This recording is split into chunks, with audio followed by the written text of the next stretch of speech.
Section 312.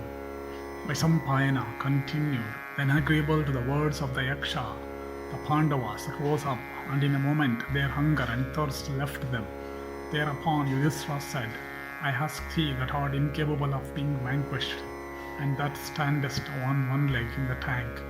What god art thou, for I cannot take thee for a Yaksha? Art thou the foremost of the Vasus, or of the Rudras, or of the chief of the Marutas?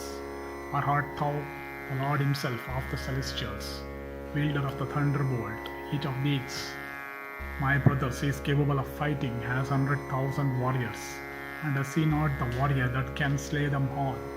I see also that their senses have refreshed, as if they have sweetly awaked from slumber. Art thou a friend of ours, or even our father himself? And this the Yaksha replied, O child, I am even thy father, the Lord of justice, possessed of great prowess, noble of the Bharathares, that I came hither desirous of beholding thee.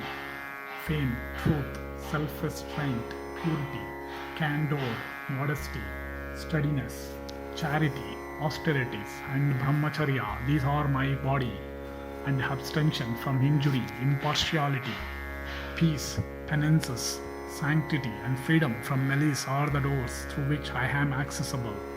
Thou art always dear to me. By good luck thou art devoted to the fire, and by good luck also thou hast conquered the six. Of the six, two appear in the first part of life, two in the middle part thereof, and the remaining two at the end, in order to make men repair to the next world. I am good betide thee, the Lord of justice. I came hither to test thy merit. I am well pleased to witness thy harmlessness. And O sinless one, I will confer boons on thee.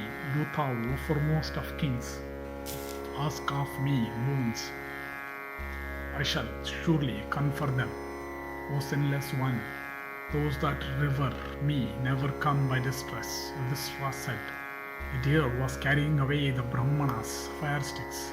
Therefore, the first boon that I shall ask is, may that Brahmanas' adorations to Agni be not interrupted.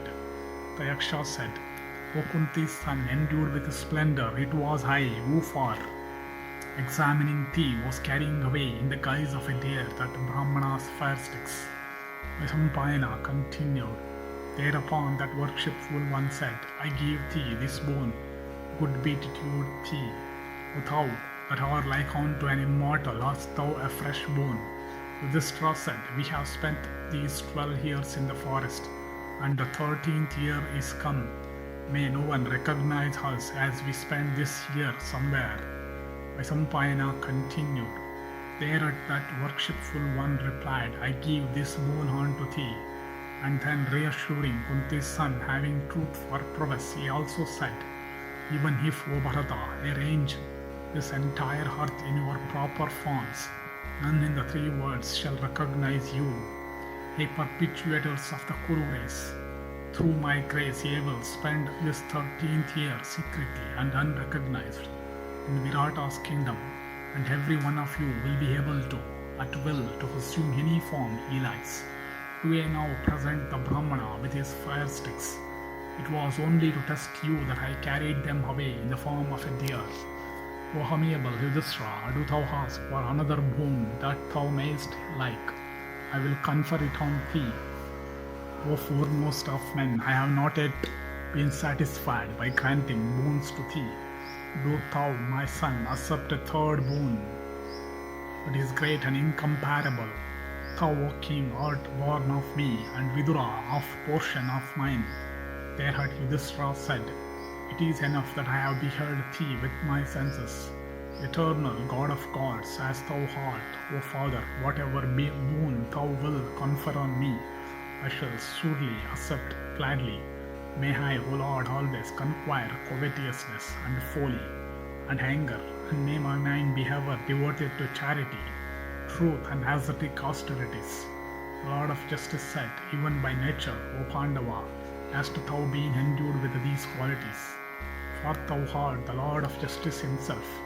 Do thou again attain what thou asked for.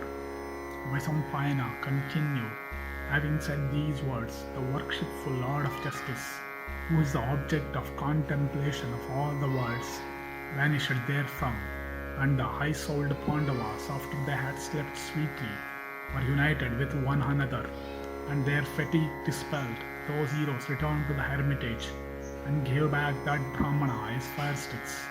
That man who pursued this illustrious and fame-enhancing story of the revival of the Pandavas and the meeting of father and son, Dharma and Yudhishthira, obtaineth perfect tranquility of mind, and sons and grandsons, and also a life extending over 100 years. And the mind of that man that layeth this story to heart never delighteth in unrighteousness, or in disunion among friends, or misappropriation of other persons' property, or staining other people's wives, or in foul thoughts. Thus endeth 312th section in the Araneya Parva of the Vana Parva.